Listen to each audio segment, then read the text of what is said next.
Good evening and welcome to Poland Daily. I'm Nicholas Richardson and this is the news. Deputy Prime Minister and Minister of State Assets Jacek Sasin said during a joint press conference with Ukrainian Deputy Prime Minister and Minister of the Economy Yulia Sviridenko and Minister of Climate and Environment Anna Moskva that an offer of aid from state treasury companies, which will be transferred to the Ukrainian government, is being prepared. He added that one of the topics of the meeting was the improvement of fuel supplies to Ukraine. A Ukrainian Deputy Prime Minister has said that Ukraine needs urgently to solve the current fuel crisis and that, owing to their location, the Polish ports of Gdansk and Świnoujście could help Ukraine import hydrocarbons. Yulia Sviridenko, the Ukrainian Deputy Prime Minister and Economy Minister, made the statement during a conference accompanying the Polish-Ukrainian Energy Forum in Warsaw. Sviridenko said that over recent weeks Russia had been destroying Ukrainian fuel infrastructure, with the destroyed Kremenchuk oil refinery, the supplier of 50% of Ukraine's diesel oil and 100% of its petrol, being the best example of this destruction. According to the Ukrainian Deputy Prime Minister, the ports in Gdansk and Świnoujście in Poland, as well as ports in Romania and Bulgaria, are the closest harbours through which Ukraine could transport hydrocarbons.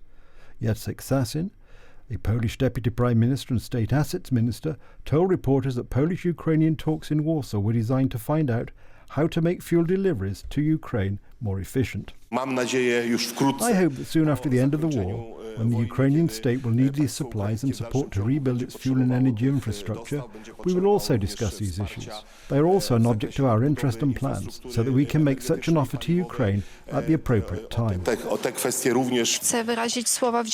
would like to express my gratitude for the aid that Poland has been providing to Ukraine and Ukrainians since the beginning of the war. We choose between a free Europe and a despotic Russia. We are grateful that you are supporting us in our choice and helping us to fight for our freedom and independence. We are also fighting for the freedom of the whole of Europe. Sasin said that Poland is a country which offered assistance to Ukraine without hesitation and that it had already become a supply hub for Ukraine. He also stated that hydrocarbons were badly needed by Ukraine to function and conduct an effective defence against the Russian invader. Russian occupiers organised a military parade in the ruined city of Mariupol, where by some estimates up to 20,000 Ukrainians have died, to mark Victory Day over Germany in the Second World War.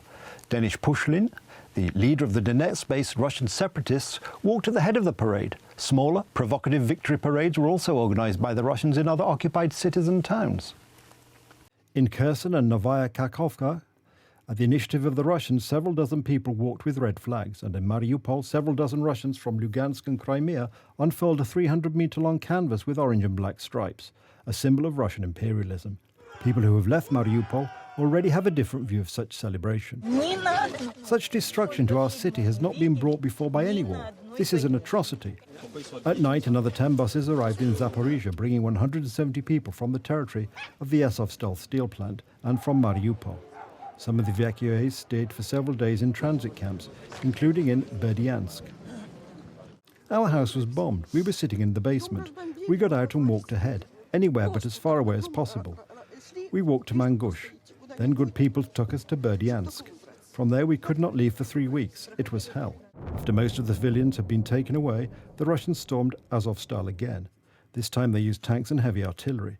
The defenders are fighting back despite the great difficulties they talked about yesterday during a briefing organised online. Some of the people were so terrified, and these are the people that have been evacuated for the last couple of weeks. They've been so terrified that we were basically trying to take them out from the bunkers. We were begging them to leave. Hundreds of bodies of slain Mariupol residents continue to be carted off to mass graves, this time in the village of Vinohradne. Russian troops have shelled 15 villages in 24 hours. There are dead and wounded. 31 civilian buildings have been destroyed. Residential buildings, a hospital, a poultry farm and industrial facilities. The areas around Odessa were shelled with rockets 9 times, mostly from aircraft. 6 rockets were destroyed by our air forces. Other rockets damaged an electricity substation and a gas pipeline, and ruined several private houses and a seaside hotel. Sappers will be demining areas where Russian shelling and fighting occurred at least several years after the war ended. Canadian Prime Minister Justin Trudeau, who was on a visit to Kyiv, said his country would financially support the sappers' efforts in Ukraine. The Prime Minister attended the declaration by the President of Ukraine of a sapper dog that participates in demining with its handler. Yesterday, Kyiv, Irpin and Borodyanka were visited by Bono and The Edge, members of the rock band U2. I think it's one man's war, really. And I think there's people in Russia younger people know what's going on. And I trust in the younger people in Russia to throw this man out of his office that was so high and is so low right now. In the Kiev metro at Kreshchatyk station, Bono performed together with Taras Topolov, frontman of the Ukrainian rock band Antitila.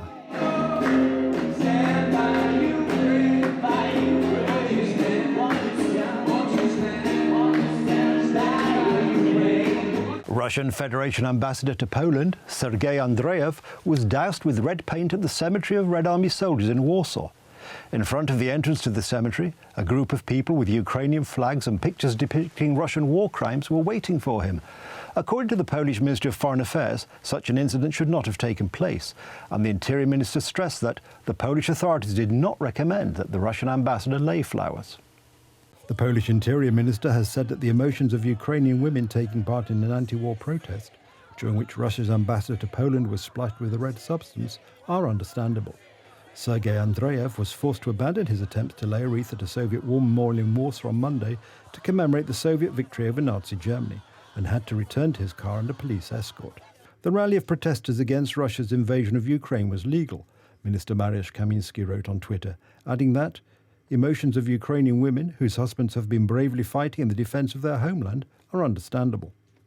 Andreev, along with other diplomats, had been met by a group of demonstrators carrying Polish and Ukrainian flags and chanting "fascists" and "killers." The Polish authorities did not recommend that the ambassador lay flowers on the 9th of May in Warsaw, Kamiński added. Splashing the Russian ambassador with a red substance is an incident which should never have happened, Polish Foreign Minister Zbigniew Rau said during his visit to Iran. It is deplorable, Rau stated, adding that diplomats enjoy special protection irrespective of the politics being conducted by the governments which they represent. The Soviet soldiers' mausoleum cemetery is located at Zwerkin-Vigory Street in Warsaw and covers an area of 19 hectares. It was established a few years after the end of World War II on the area of a large park. The remains of over 20,000 soldiers killed in the years 1944 to 1945 are buried there. According to the Russian press agency TASS, Ambassador Sergei Andreev and his team were not seriously hurt in the incident. Poland can claim compensation from Russia for the 1940 Katyn massacre of over 20,000 Polish prisoners of war by Soviet security forces, Poland's president said on Monday. Meeting descendants at the massacre of Warsaw's Katyn Museum, Andrzej Duda said Poland was entitled to file for compensation from Russia as it was the legal successor of the Soviet Union. The Katyn massacre was a series of mass execution of Polish prisoners of war, mainly military officers and policemen, carried out by the NKVD in April and May 1940. The killings took place at several locations, but the massacre is named after the Katyn forest in West Russia, where some of the mass graves of the victims were first discovered. The victim count is estimated at 22,000, with about 8,000 of the victims being officers imprisoned during the 1939 Soviet invasion of Poland. Another 6,000 were police officers. The rest were Polish intellectuals, deemed by the Soviets to be intelligence agents and saboteurs. Można również i obecną Rosję nazwać spadkobiercą Związku Sowieckiego. Today's Russia can be called the heir to the Soviet Union, all the more so because we see the Russian army parading today under the red banners of the old Soviet Union, and we also see the red star so characteristic of that country. 82 years ago, Soviet officers murdered our compatriots in Katyn under the same insignia. There is therefore no doubt that the Russian state inherited responsibility for the Katyn crime. Today, the same thing is happening to the victims of genocidal crimes in Ukraine. The Soviets denied responsibility for the killings until 1990, claiming that they had been carried out by the Germans, when it was officially acknowledged that the NKVD had carried them out. Soviet responsibility for the Katyn killings was confirmed by an investigation conducted by the Office of the Prosecutors General of the Soviet Union, 1990 to 1991, and the Russian Federation, 1991 to 2004. However, Russia refused to classify them as war crimes or genocide. That's the news. Thank you for watching. Stay with us for the weather, Poland Daily Business, and more programmes. But from me, it's have a good night and a better tomorrow.